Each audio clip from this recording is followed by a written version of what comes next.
Selamat sejahtera kepada semua yang hadir dalam gelanggang perbahasan yang penuh berprestij ini. Sidang perbahasan sekalian, dunia pendidikan masa kini menuntut pendekatan yang lebih dinamik dan kreatif dalam usaha memperkasa penguasaan bahasa Melayu. Dalam arus globalisasi yang semakin mencabar, teknik improvisasi muncul sebagai satu strategi pengajaran yang bukan sahaja inovatif, malah mampu mengubah landscape pembelajaran secara menyeluruh. Berbeza dengan kaedah konvensional yang berasaskan skrip dan hafalan, improvisasi membuka ruang kepada pelajar untuk berfikir secara spontan, bertindak balas terhadap situasi yang tidak dijangka serta mengolah idea dalam masa yang nyata. Kajian pendidikan moden turut membuktikan bahawa pembelajaran berasaskan tindakan dan integrasi langsung seperti improvisasi mampu meningkatkan daya ingatan, kefahaman dan penguasaan bahasa secara lebih efektif berbanding kaedah tradisional. Justru tidak hairanlah teknik improvisasi kini menjadi pilihan utama dalam memperkasa pengajaran dan pembelajaran bahasa Melayu. Seiring dengan tuntutan pendidikan abad ke-21 yang menekankan pembangunan insan secara holistik. Maka, dalam perbahasan hari ini, saya dan rakan-rakan akan membuktikan bahawa teknik improvisasi bukan sekadar satu aktiviti hiburan, tetapi merupakan satu metodologi pengajaran yang ampuh, mampu merangsang minda, memperkukuh pelajar yang lebih dinamik serta bersedia menghadapi cabaran dunia sebenar. Marilah kita bersama-sama menilai dan menghayati kehebatan teknik improvisasi dalam membina generasi pewaris bangsa yang berilmu, berwibawa dan berdaya saing di pesada global. Hadirin sekalian, memulakan rentak seimbang menjunjung prinsip yang matang. Maka, selaku Ketua Pembangkang pada hari ini, saya akan mulakan rentak bangkangan di perwakilan pembangkang dengan membuat semakan definisi yang telah dibentangkan oleh perwakilan kerajaan tadi. Dalam arus pendidikan yang kian mencabar, pemilihan kaedah pengajaran bukanlah suatu perkara yang boleh dipandang ringan. Ia perlu mengambil kira bukan sahaja keberkesanan teori, tetapi juga realiti sebenar di bilik darjah, termasuk latar belakang murid, persekitaran sekolah, serta budaya tempatan yang membentuk cara dan fikir tingkah laku pelajar. Justru, kaedah pengajaran yang dipilih mestilah bersifat inklusif, praktikal dan juga sesuai dengan keupayaan murid secara menyeluruh. Tatkala pihak kerajaan mengangkat teknik improvisasi sebagai teknik drama yang paling efektif dalam pengajaran bahasa Melayu, kami sebagai pasukan pembangkang ingin menegaskan teknik ini tidak wajar dijadikan sebagai pilihan utama. Hal ini demikian kerana kami telah memilih teknik permainan peranan. Seterusnya, kami daripada pasukan pembangkang memilih teknik permainan peranan. Hal ini kerana apabila dilihat daripada sudut kesesuaian budaya, tahap penguasaan murid serta kehendak sistem pendidikan negara.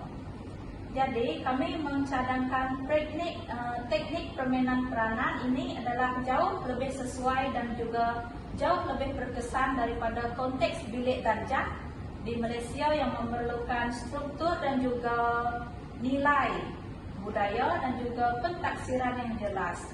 Seterusnya, kami akan mengemukakan hujah-hujah yang boleh menyokong penolakan terhadap teknik daripada pihak kerajaan tadi dan juga menjustifikasikan dengan kukuh mengapa teknik kami iaitu teknik permainan peranan wajar menjadi pilihan utama dalam pengajaran bahasa Melayu pada masa kini. Sekian daripada saya. Terima kasih.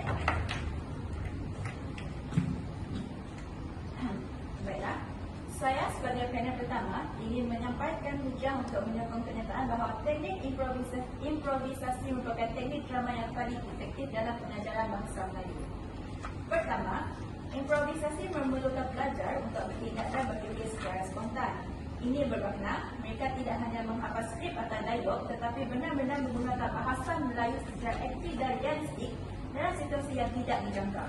Apabila pelajar terlibat secara langsung dalam dialog spontan, mereka terpaksa mengolah ayat dengan pantas, memilih perkataan yang tepat dan menyesuaikan intonasi serta ekspresi muka. Proses ini secara tidak langsung mengasah kemahiran berkreatif dan imajinasi mereka. Bayangkan betapa menariknya apabila pelajar bukan sahaja belajar bahasa, tetapi turut belajar bagaimana untuk berfikir secara kreatif dan menyelesaikan masalah secara real time. Yang kedua, teknik improvisasi memperkukuh penguasaan perbendaharaan kata dan kemahiran komunikasi lisan. Dalam pengajaran bahasa Melayu, bukan sahaja kefahaman tata bahasa yang penting, tetapi kemampuan menggunakan bahasa dalam konteks sosial yang betul amat diperlukan. Improvisasi membolehkan pelajar mengambil situasi komunikasi sebenar, seperti berinteraksi dengan rakan, menyatakan pendapat atau memberi respons spontan, yang mana ini meningkatkan kefasihan dan keyakinan mereka dalam bertutur. Ini berbeza dengan pengajaran konvensional yang lebih berasaskan hafalan dan pembacaan pasif. Baiklah, yang ketiga, improvisasi mencipta suasana pembelajaran yang menyeronokkan dan kolaboratif. Apabila pelajar diberi kebebasan untuk berimprovisasi, mereka merasa lebih terlibat dan bermotivasi. Aktiviti ini juga menggalakkan kerjasama antara rakan sekelas kerana mereka perlu saling mendengar, memberi maklum balas dan membina jalan cerita bersama-sama. Suasana sebegini bukan sahaja mengurangkan rasa takut atau malu untuk bercakap, malah membina keyakinan diri yang sangat penting dalam pembelajaran bahasa. Dengan semua ini, kami yakin bahawa teknik improvisasi bukan sahaja menggalakkan pembelajaran yang berpusatkan pelajar, malah mengasah kemahiran komunikasi, kreativiti dan keyakinan diri yang kritikal dalam pengajaran bahasa Melayu. Oleh itu, kami menegaskan bahawa improvisasi adalah teknik drama yang paling efektif dalam konteks ini. Sekian dari saya, terima kasih.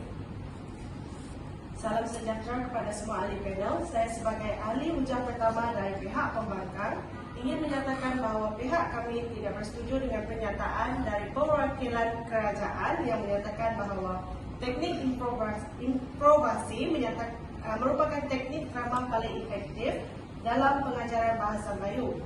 Jadi, bagi hujah pertama dari pihak kami ingin menegaskan bahawa teknik role play atau permainan perwatakan lebih berkesan kerana ia memberikan panduan dan kawalan yang jelas kepada murid semasa proses pembelajaran. Berbeza dengan teknik improvisasi yang bersifat spontan dan bebas, roleplay membekalkan murid dengan watak, skrip dan situasi yang terancang, sekaligus membina keyakinan diri dan kemahiran berbahasa secara terstruktur. Sebagai contoh, dalam aktiviti roleplay bertemakan di kaunter pejabat pos, murid tahu peranan mereka sebagai pelanggan dan penjaga kaunter. Mereka telah diberi dialog yang mengandungi kata sapaan, ayat tanya dan frasa yang tepat. Ini membolehkan mereka berlatih sebutan, intonasi dan tata bahasa dalam konteks sebenar tetapi terkawal. Jika dibandingkan dengan teknik improvisasi, murid yang kurang mahir bahasa Melayu mudah tersasar daripada objektif pengajaran. Mereka boleh menggunakan bahasa pasar, tergagap atau menyimpang daripada isi yang hendak disampaikan kerana tiada panduan yang jelas. Hadirin sekalian, menurut teori pembelajaran kognitif Ausubel, murid lebih mudah mengingati dan memahami isi pelajaran apabila bahan pembelajaran disusun secara bermakna dan sistematik. Roleplay menyediakan struktur itu. Manakala improvisasi pula berisiko tinggi menyebabkan kekeliruan dan kesilapan bahasa. Justru jelaslah bahawa teknik roleplay bukan sahaja membimbing, malah mengukuhkan penguasaan bahasa Melayu dalam bilik belajar. Sekian, terima kasih. Hadirin sekalian, setelah rakan pendebat saya tadi menjelaskan bagaimana improvisasi boleh disesuaikan mengikut tahap belajar, saya selaku panel kedua ingin mengukuhkan lagi pendirian kami dengan hujah yang kedua. Pertama sekali, improvisasi sangat fleksibel dan boleh disesuaikan dengan pelbagai tahap kemahiran pelajar. Guru boleh mengubah tahap kesukaran aktiviti mengikut kemampuan pelajar, sama ada pelajar baru ataupun sudah mahir. Ini bermakna semua pelajar boleh terlibat dan mendapat manfaat tanpa rasa terbebani. Kedua, improvisasi menjadikan pelajar pendengar yang aktif untuk memberi tindak balik spontan, memberi fokus dan benar-benar faham apa yang akan mereka katakan. Ini melatih kemahiran mendengar yang sangat penting dalam komunikasi, tetapi sering dipandang ringan dalam kaedah pengajaran biasa. Yang ketiga, melalui lakonan pelbagai situasi, pelajar dapat membina empati dan kefahaman budaya. Mereka belajar memahami perspektif orang lain dan suasana sosial yang berbeza. Ini menjadikan pembelajaran bahasa Melayu lebih hidup dan bermakna. Kesimpulannya, improvisasi bukan sekadar aktiviti drama, ia adalah satu pendekatan pembelajaran yang menyeluruh, mengasah kemahiran bahasa, sosial dan emosi pelajar dalam satu masa. Jadi, jika kita mahu pengajaran bahasa Melayu yang lebih berkesan dan menyeronokkan, improvisasi adalah jawapannya. Seperti yang dikatakan oleh Augusto Boll, teater bukan hanya untuk hiburan, tetapi ruang untuk membina empati dan kefahaman antara manusia. Inilah kekuatan improvisasi, mendidik jiwa, bukan hanya minda. Terima kasih.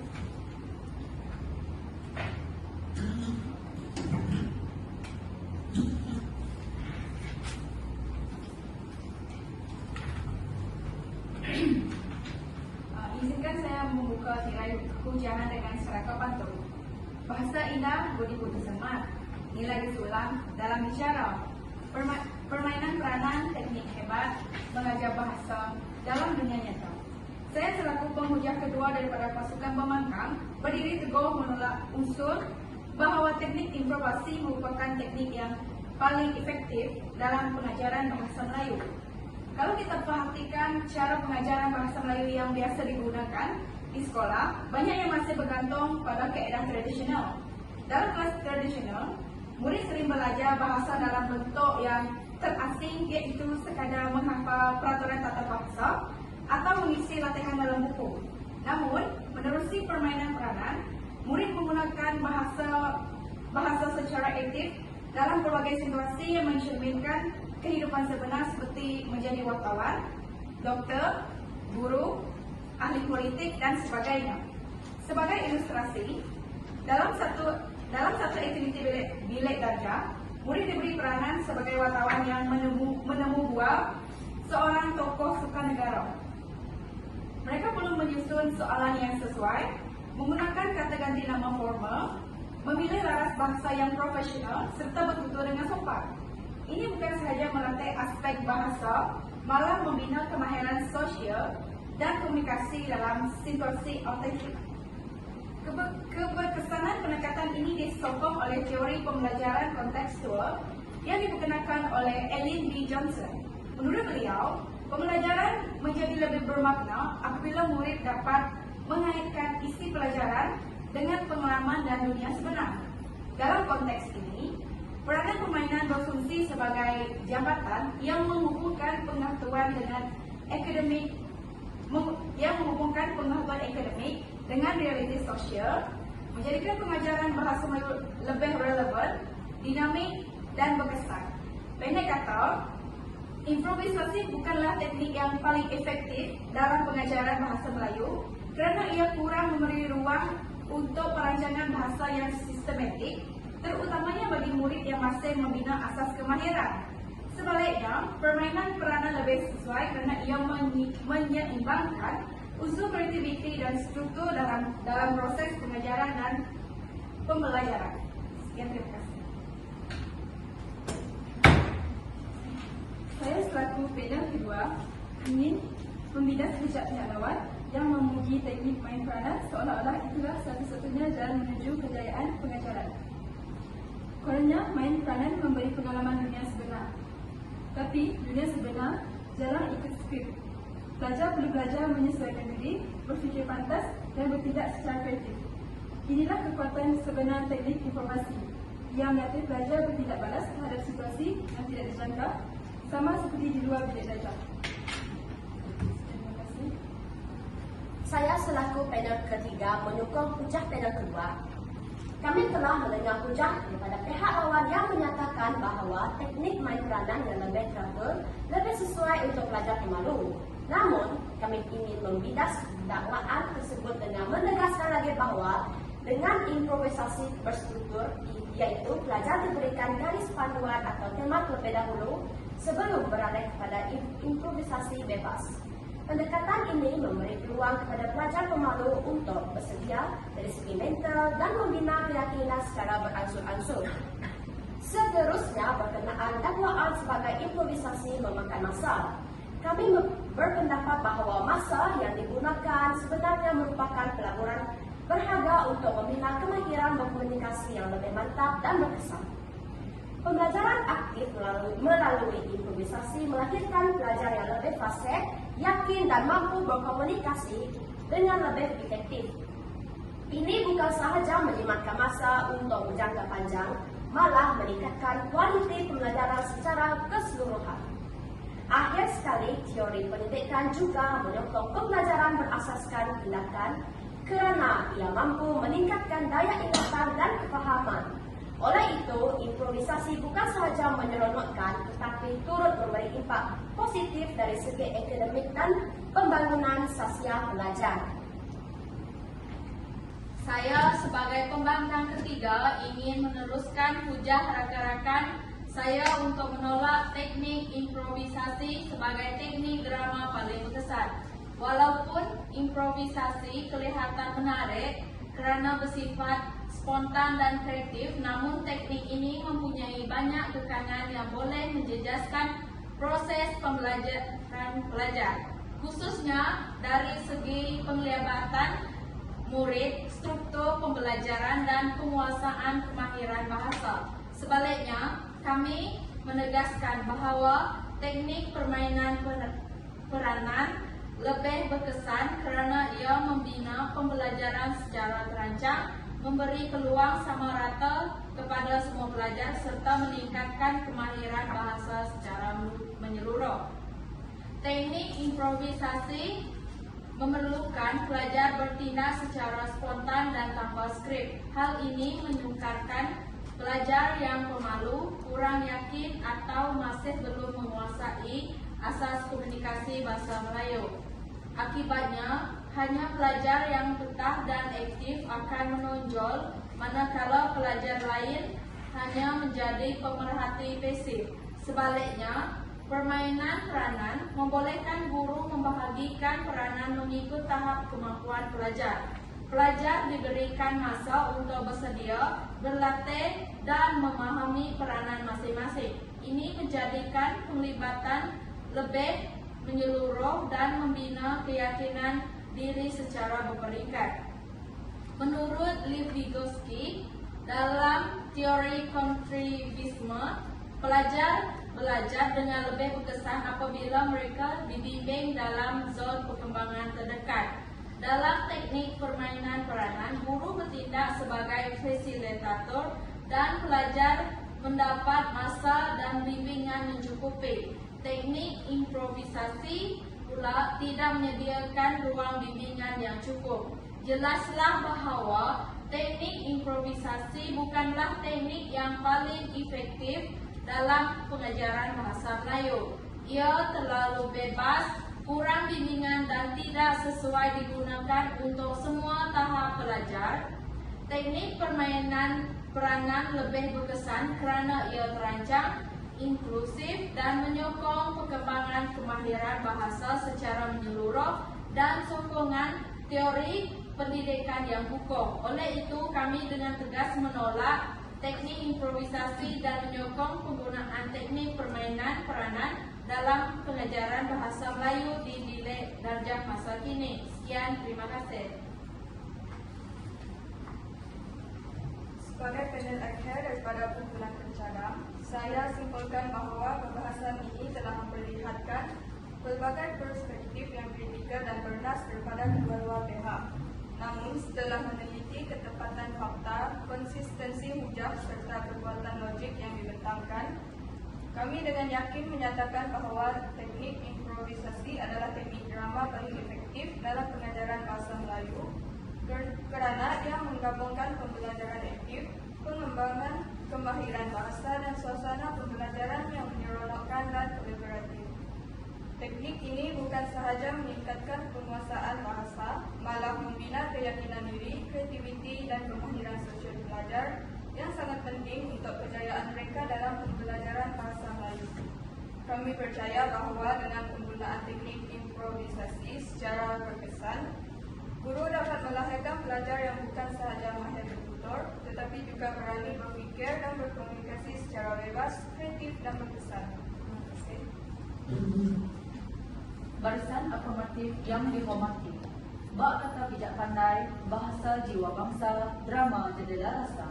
Maka wajarlah teknik drama, khususnya permainan peranan, diangkat sebagai medium paling efektif dalam pengajaran bahasa Melayu. Telah kami buktikan sepanjang perbahasan ini bahawa permainan peranan ialah teknik drama paling berkesan dalam pengajaran bahasa Melayu. Mengapa?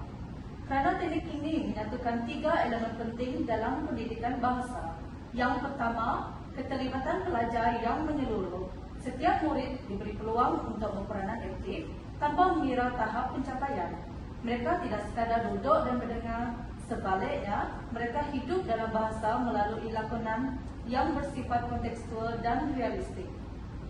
Yang kedua, pembelajaran aktif yang mendorong pemikiran kritikal dan kreatif.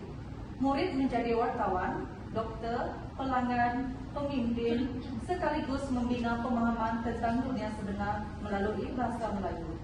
Yang ketiga, peningkatan kemahiran bahasa dari aspek laras bahasa, sebutan, intonasi, hinggalah kepada struktur ayat dan kata bahasa, semuanya diasah melalui interaksi sebenar dan spontan. Ini selaras dengan teori pendidikan seperti Jean Piaget yang menekankan interaksi aktif, Ellen B. Johnson yang mengangkat pembelajaran kontekstual, dan Lev Vygotsky yang menegaskan kepentingan pembelajaran sosial melalui Zone of Proximal Development. Maka, dengan hujah yang bernas dan disokong teori yang mantap, kami selaku pasukan pembangkang berdiri teguh bahawa permainan peranan ialah teknik drama paling efektif dalam pengajaran bahasa Melayu, bukan sekadar untuk mengajar bahasa tetapi untuk membina insan. Usul ini bukan sekadar wajar diterima, malah wajib diangkat sebagai amalan utama di bilik darjah. Sekian, dengan semangat cintakan bahasa dan pendidikan, saya akhiri perbahasan ini dengan laungan hidup bahasa Melayu, hidup teknik drama, hidup permainan peranan. Sekian, terima kasih.